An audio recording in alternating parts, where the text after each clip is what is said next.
Good afternoon and welcome to this platform where we discuss Bible prophecy and current events. It is a pleasure to have you again with us. So the reason why I'm doing this video is concerning the recent declaration of Donald Trump concerning the observance of Sabbath next weekend, which will fall the 15th of May, nightfall, sunset, to May 16, sunset. Because as we know from biblical information from Genesis, from sunset to sunset is a day. So therefore, he's encouraging, is asking the American people to join the Jewish people in celebration of the 250th years of USA anniversary. But what is amazing is the first American president who goes so far as asking or sending a promotion of the Jewish Sabbath this way. The question one have to ask himself is the following: is it the duty of the politicians to commit or to ask the people to observe a day of rest, a religious day of rest? Or is that duty rest on the religious establishment, the church, the clergy, the pastors, the priests? So that's the question we should really ask ourselves. In the Old Testament, kings were not allowed to offer sacrifices. We have an example of a king who have tried and he get an instant punishment of God, where his hand got dry. And as well that priests were not allowed to interfere with the matter of the state. A priest could advise, guide the king on the matter of the state, give some advice, but he could not go and manage the state or put a law. So even though ancient Israel, they were under theocracy, you could see the division between church and state, or the different establishment of the government were managed but by different forces that God wanted them to be in balance but separated. It's never good for any country to break that barrier of church and state. It is more healthy for a nation to have a separation between church and state. Those who observe Saturday as a day of rest might see this announcement as a reason to rejoice that they are being taken in consideration.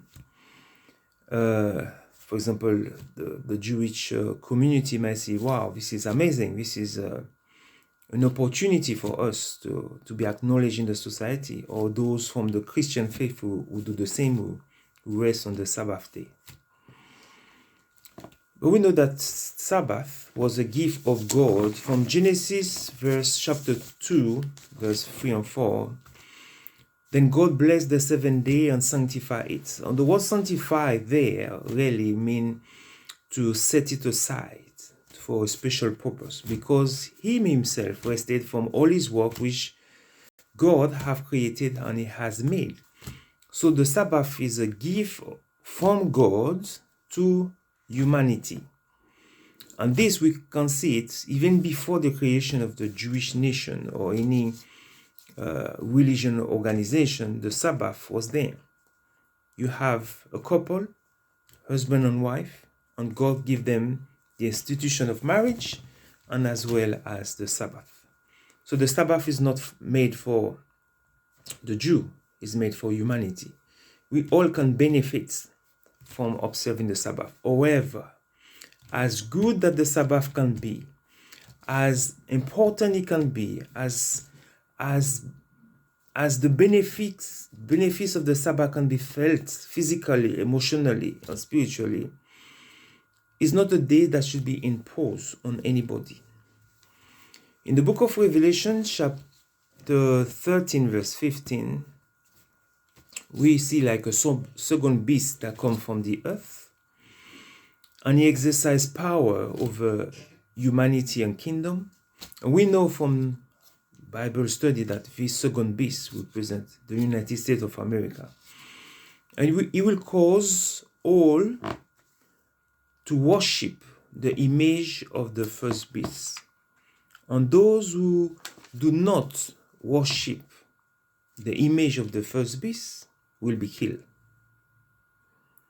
I'm not saying there this afternoon that what Trump have said, or this declaration, or this executive, I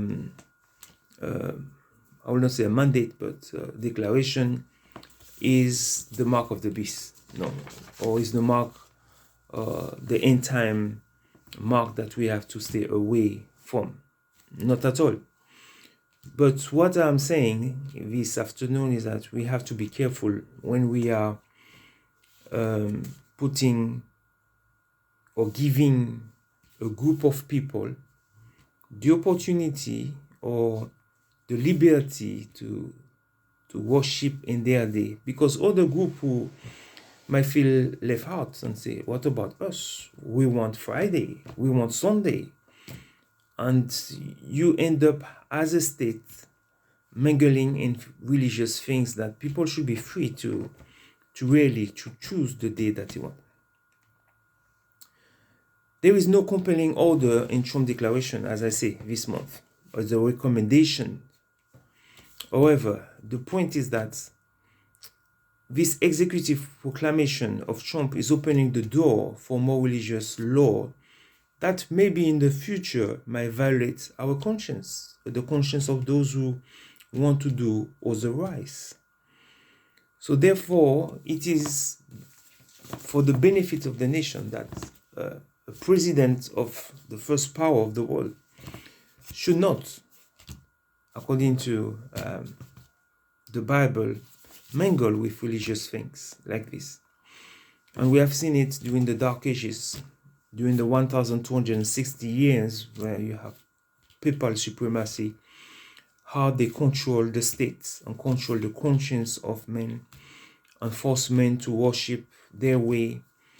And that's why it's called the Dark Ages, because the knowledge of God was limited, the printing of the Bible almost non-existent or in a few quantity, and people didn't have the freedom to worship as they want. It is important that people are free, should be free, to worship God the day they want and how they want. God never put any restriction about these things on. So even though God have the right to do it because he's God, but no, that's not the duty of the state. That's my point. So we should be vigilant concerning the current event in relation to the end time prophecy. And we have seen that in the Ten Commandments, we can split the Ten Commandments in two. The first four manage or deal with our relationship between us and God.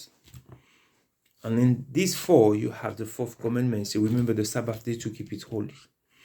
But in these first four commandments, you have the commandment not to make any idol, not to worship idol. But the other six commandments pertain to our relationship with humankind, our neighbor. This the state can have the right to enforce. For example, if someone robs, someone kills, someone commits adultery or anything else, or not honoring father and mother, the state can have a say or enforce some law on, or exercise the sword judgment on someone who violates the last six commandments.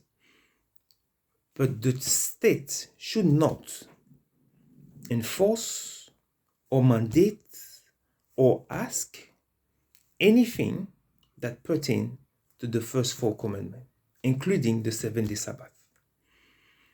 Even though the Bible is clear that the observance of the 7-day Sabbath is a commandment that God wants us to obey, but it's not the duty of the state or any president or any government to impose or to ask his citizen to observe.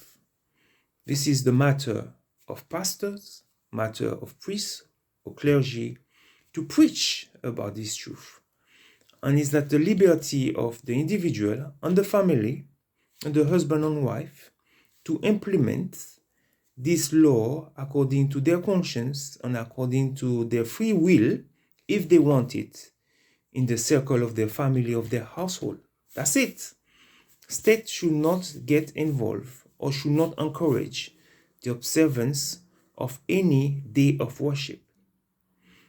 Because if a state starts to do this, we can fall into a kind of persecution or bigotry of those who have a different day of worship. Imagine the state enforce the observance of Monday as a day of worship, and someone else have the cultural habit or the tradition to worshiping on Saturday or on Sunday. He will feel frustrated, or he feel like, no, I can't worship on Monday. So that's why we see that it is up to the individual and the family, according to their knowledge of the Bible, to observe a day that they think fit for their liberty. Jesus is coming soon. What the event that we are saying that is developing at the moment, the United States and worldwide, is telling us that we should get ready. May God bless you, and may the peace of God be with you, and hope to see you again very soon. Bye-bye for now.